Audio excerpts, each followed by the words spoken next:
شہادت اس طرح ہوئی کہ حضرت امیر معاویہ رضی اللہ تعالی عنہ شام میں ان کی حکومت تھی، اور باقی جو ہے وہ حضرت علی المرتضیٰ شیر خدا رضی اللہ تعالیٰ عنہ کی خلافت تھی۔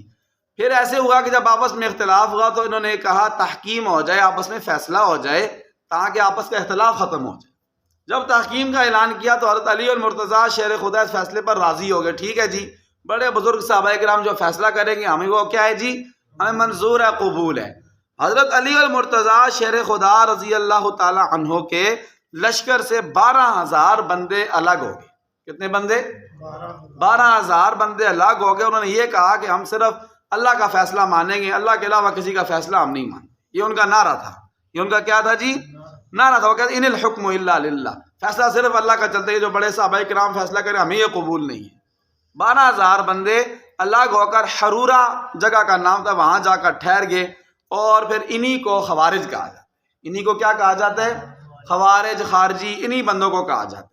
اب جب الگ ہو کے ٹھہر گئے تو پھر انہوں نے نا سازش شروع کر دی۔ یہ حضرت علی کے بھی خلاف ہو گئے تھے، حضرت علی کے لشکر کے، حضرت علی کے لشکر سے الگ ہوئے تھے، پھر یہ حضرت علی کے بھی خلاف ہو گئے۔ کہتے ہیں انہوں نے یہ فیصلے پر راضی کیوں ہوئے ہیں، یہ اس فیصلے پر راضی کیوں ہوئے ہیں؟ پھر انہوں نے اپنی چالیں چلنا شروع کر دی۔ انہوں نے دیکھا کہ جب ہماری چالیں کامیاب نہیں ہو رہی، انہوں نے کہا ہماری چالوں میں رکاوٹ، سب سے بڑی رکاوٹ 3 بندے ہیں۔ کتنے بندے ہیں؟ یہ خارجیوں نے کہا کہ ہماری چالیں کامیاب ہونے میں رکاوٹ 3 بندے ہیں۔ ایک ہیں حضرت عمر بن عاص جو مصر کے گورنر تھے، نمبر 2 کہتے ہیں کہ حضرت امیر معاویہ رضی اللہ تعالیٰ عنہ جو شام میں تھے، جن کی حکومت تھی، اور نمبر 3 حضرت علی المرتضیٰ شیر خدا رضی اللہ تعالیٰ عنہ جو مسلمانوں کے امیر المومنین تھے، خلیفہ تھے۔ تو یہ 3 بندے اگر ختم ہو جائیں تو ہمارا الو جو ہے نا وہ سیدھا ہو جائے گا، ہمارا مقصد جو ہے وہ حل ہو جائے گا۔ تو انہوں نے چال چلی، انہوں نے کہا ایسے کرو، ایک ہی دن تینوں کو ختم کرو، ایک ہی دن کیا کرو، تینوں کو ختم کرو۔ 3 بندے تیار ہوئے، انہوں نے کہا فجر کے ٹائم تینوں نے حملہ کرنا ہے، فجر کی نماز میں۔ حضرت امیر معاویہ پر بھی حملہ کرنے ہیں، حضرت عمر بن عاص پر بھی حملہ کرنے ہیں، حضرت علی المرتضیٰ شیر خدا پر بھی حملہ کرنے ہیں۔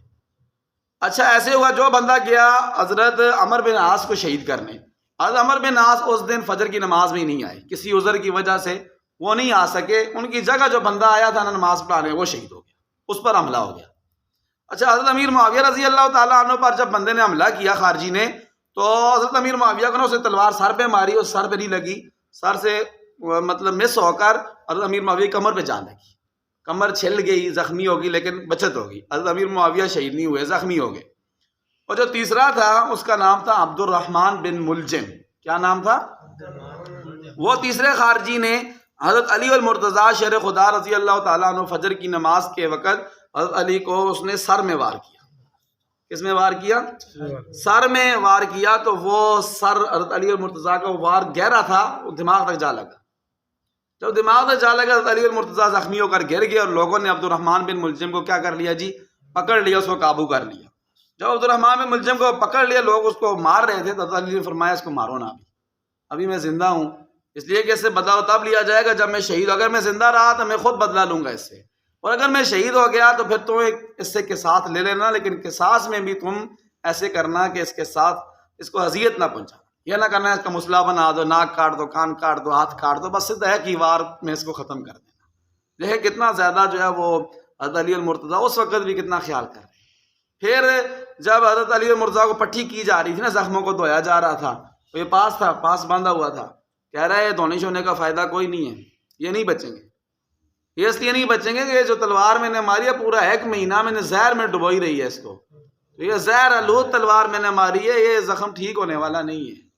ٹھیک ہے جی، تو اس وقت بھی حضرت علی لوگ اس کو مارنا چاہے کہ اس کو ابھی اس کو ختم کر دے، حضرت نے فرمایا نہیں، ابھی اس کو چھوڑو، ابھی اس کو کھانا بھی دو، اس کو پینے کے رہنے کے لیے سونے کے لیے بستر بھی دو، ٹھیک ہے، اگر میں شہید ہو گیا تو پھر میرے بعد اس کا قصاص لیں۔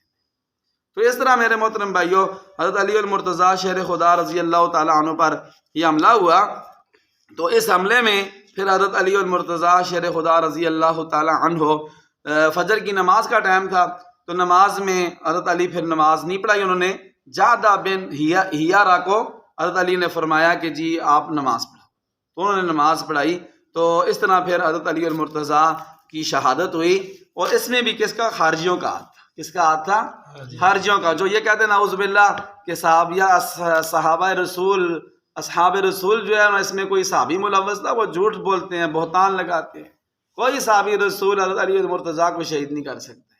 وہ جو خارجی تھے جو حضرت علی کے گروہ سے الگ ہوئے تھے، ٹھیک ہے، وہی حضرت علی کے خلاف بھی ہو گئے تھے. انہی کا ایک بندہ تھا عبد الرحمن بن ملجم جس نے شہید کیا. اور جو دوسری حدیث پاک آتی ہے نا، حدیث عمار کہتے ہیں اس کو، کیا کہتے ہیں؟ حدیث عمار، حدیث کی کتابوں میں آتی ہے. اس میں یہ ہے کہ حضرت عمار کو حضور نے فرمایا تھا کہ اے عمار تمہیں باقی جماعت قتل کرے گی، تو اسے بلائے گا جنت کی طرف اور وہ جماعت تمہیں بلائے گی جہنم کی طرف. ٹھیک ہے جی، تو یہ حضور نے فرمایا. تو اس میں بھی نعوذ باللہ جو دشمنان صحابہ کرام ہیں وہ یہ کہتے ہیں کہ چونکہ حضرت علی کا اور حضرت امیر معاویہ رضی اللہ تعالیٰ عنہ کی جنگ ہوئی تھی، اس جنگ کا نام تھا جنگ صفین. کیا نام تھا؟ جنگ صفین. اور حضرت عمار جو تھے یہ حضرت علی کے لشکر میں تھے.